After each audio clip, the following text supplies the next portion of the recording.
Louvado seja o nosso Senhor Jesus Cristo, para sempre seja louvado, e nossa Mãe Maria Santíssima. Amados irmãos e irmãs, celebramos este domingo de Ramos e da Paixão do Senhor. Nós então entramos na Semana Santa, a Semana Maior, a semana mais importante do calendário litúrgico e assim da nossa vida cristã. Nós hoje então celebramos o Domingo de Ramos, iniciamos com a nossa procissão, manifestando a nossa fé em nosso Senhor Jesus Cristo, proclamando que Ele é Rei, a sua entrada triunfal em Jerusalém. E depois nós estamos celebrando a Santa Missa da Paixão do Senhor, na qual nós fazemos memória do Cristo servo obediente, que a cada missa nós celebramos o sacrifício redentor de nosso Senhor Jesus Cristo. Por que nós celebramos então este Domingo de Ramos e da Paixão do Senhor, uma vez que nós já celebraremos na Sexta-feira Santa a liturgia da Paixão do Senhor? A igreja primitiva, como nós sabemos, não podia muito publicamente manifestar a sua fé, e por isso os cristãos não podiam celebrar a missa todos os dias. Os cristãos celebravam a missa aos domingos. Então este tríduo pascal que nós estamos acostumados não existia no início da igreja, justamente porque os cristãos eram privados a celebrar e restritos a celebrar somente aos domingos, uma vez que não podiam manifestar a sua fé. Portanto, eles decidiram, um domingo antes do domingo da Páscoa, celebrar o domingo da Paixão do Senhor. Então, a Paixão do Senhor era celebrada um domingo e a Páscoa do Senhor, a ressurreição do Senhor, no domingo seguinte. Depois que a igreja pode publicar a sua fé, depois que os cristãos podem manifestar e celebrar a Santa Missa publicamente, a igreja decide manter o domingo como o domingo da Paixão do Senhor, acrescenta a procissão de Ramos e mantém o domingo da Paixão do Senhor.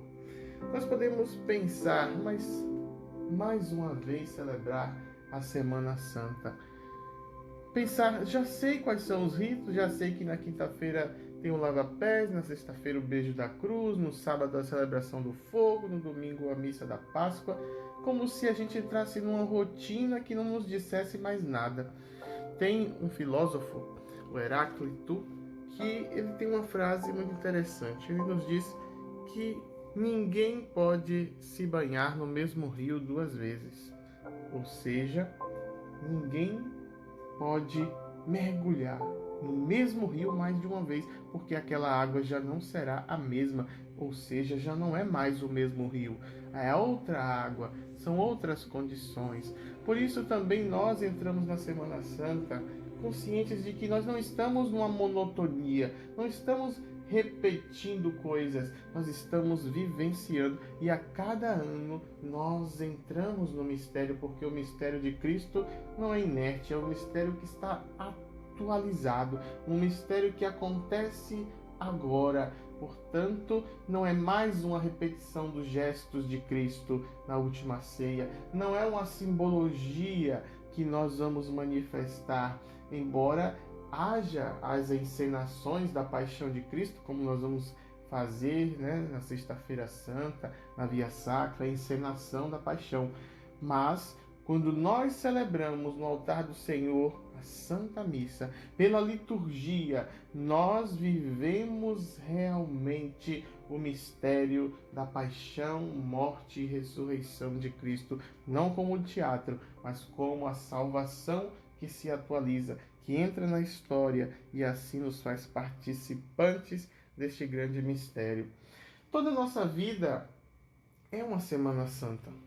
Nós vivemos na expectativa do oitavo dia, o grande domingo da glória eterna, da qual nós contemplaremos face a face a Deus. Então, preparando-nos todos os dias para este grande encontro, para este grande domingo da ressurreição e da glória eterna.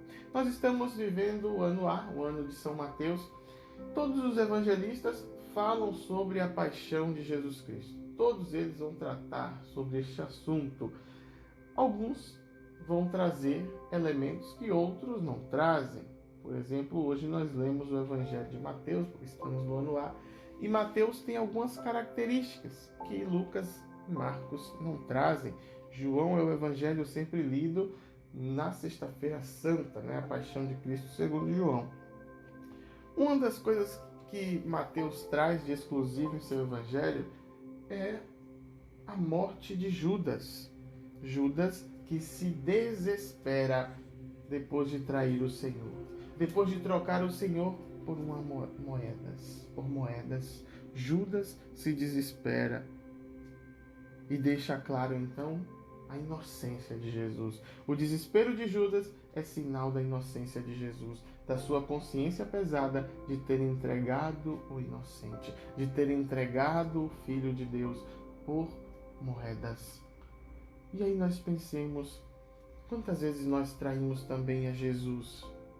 Quais são as moedas que nós trocamos o Senhor, que nós preferimos à vontade dele, que nós preferimos a obediência a ele, ao amor a ele?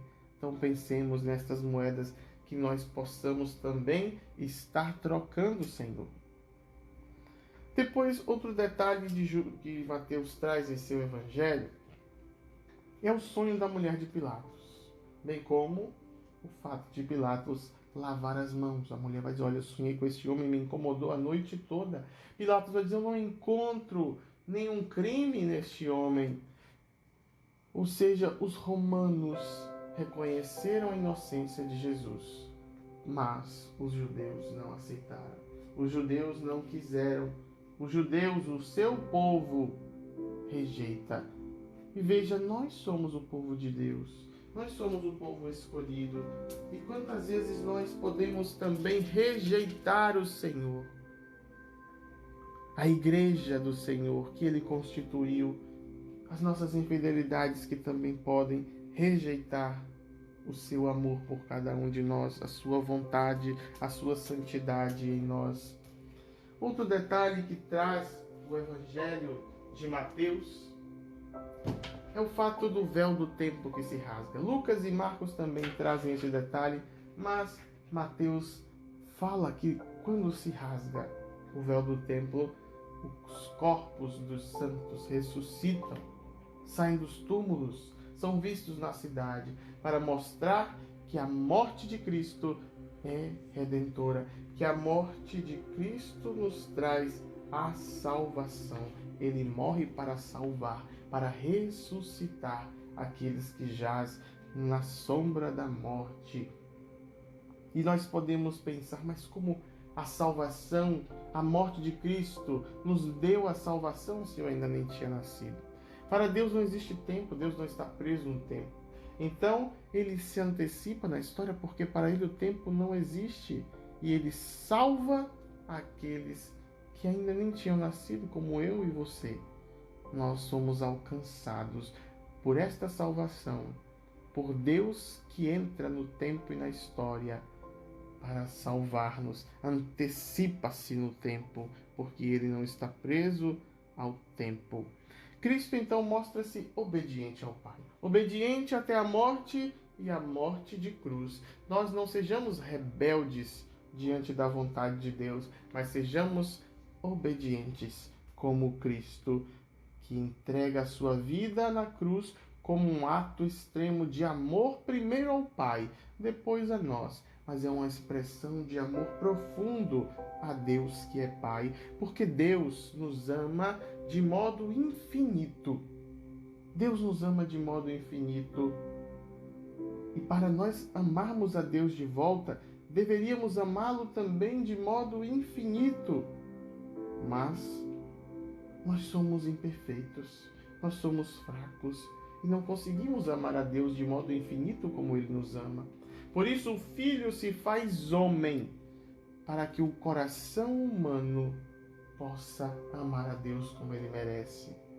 Olha que coisa linda, o Filho se faz homem, para que um coração humano ame o Pai como Ele é digno de ser amado. E assim Jesus oferta-se na cruz por amor obediente ao Pai. É a expressão máxima do amor. E assim nós nos unimos a Cristo, nos unimos à sua paixão, para que o nosso coração, humano e pecador, se aproxime do coração humano e santo de Cristo, para podermos com ele render ao Pai o louvor e o amor que o Pai merece. A dor de Jesus é imensa na cruz. Jesus tem ali a dor física, que nós jamais pensamos como seria, porque é algo tão extremo que a gente não pode nem imaginar.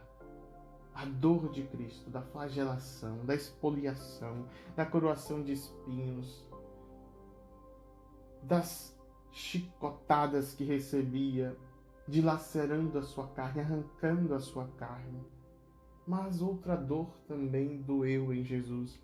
É a dor espiritual, a dor psicológica de estar ali abandonado pelos que ele mais amou. Abandonado. E nós ouvimos esta palavra da boca de Jesus. Meu Deus, por que me abandonastes? Será que esta é uma fala de alguém desesperado? Será que é uma fala de revolta, uma fala de desconfiança? Não. Jesus está rezando. Como nós vimos no Salmo da missa de hoje. Meu Deus, por que me abandonaste? Na cruz, Jesus está rezando o Salmo 21. Veja que Jesus sempre se referiu a Deus como Pai. Meu Pai. Rabá. Então, se ele estivesse ali murmurando, ele diria, meu Pai, por que me abandonaste? Mas não, ele diz, meu Deus, porque ele está rezando o Salmo, porque ele tem confiança que o Pai está com ele até o fim, e por isso ele diz nesta confiança, em tuas mãos eu entrego o meu espírito. É a confiança que nós devemos ter, mesmo nas cruzes da nossa vida. Eu entrego a ti, ó Pai, o meu espírito, a minha vida, porque o Senhor está comigo e o Senhor é dono da minha vida. O Senhor é dono de tudo que sou e de todas as coisas. Tenhamos esta confiança da qual Cristo nos move a ter. Jesus, então, obediente até a morte e a morte de cruz. A árvore da cruz está ali presente. Como no paraíso, como na criação, a árvore da vida. Agora é a árvore da obediência. Antes a árvore da vida no Jardim do Éden foi a árvore que gerou a desobediência do homem, que fez o homem pecar contra Deus. Agora Cristo na árvore da cruz, na madeira da árvore da cruz, vai expressar o seu ato obediente. Um coração humano que obedece e que ama a Deus como ele merece. E aqui nós temos a imagem também da recriação do mundo a partir do sacrifício de Cristo. E ali está de pé, diante da cruz, diante do seu sacrifício, a sua mãe, a Virgem Maria, que vem para reconstruir também a desobediência de Eva, da primeira nova Eva, que vem para recriar. Assim Maria sendo a nova Eva. Eva quis tomar para si o fruto e pecou e desobedeceu com aquele fruto. Maria, com a sua fé, entrega o fruto do seu ventre a Deus. Por isso devemos viver esta Semana Santa com o coração da Virgem Maria, o coração da mãe, que contempla o mistério do Filho, que contempla o caminho doloroso do Filho e que está de pé, firme, diante da cruz do seu Filho.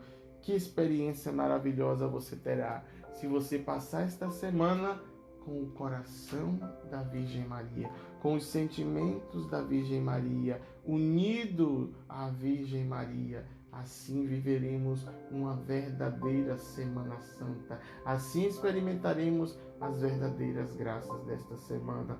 Portanto, participe das atividades da Semana Santa, especialmente do Tríduo Pascal.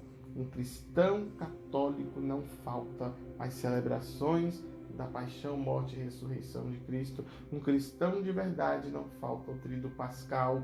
Se você quer viajar, viaje outro dia.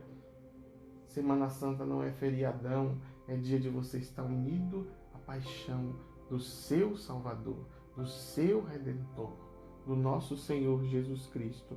Portanto, irmãos e irmãs, vivamos bem esta Semana Santa, tenhamos uma semana de graça, unido ao coração da Santíssima Virgem Maria.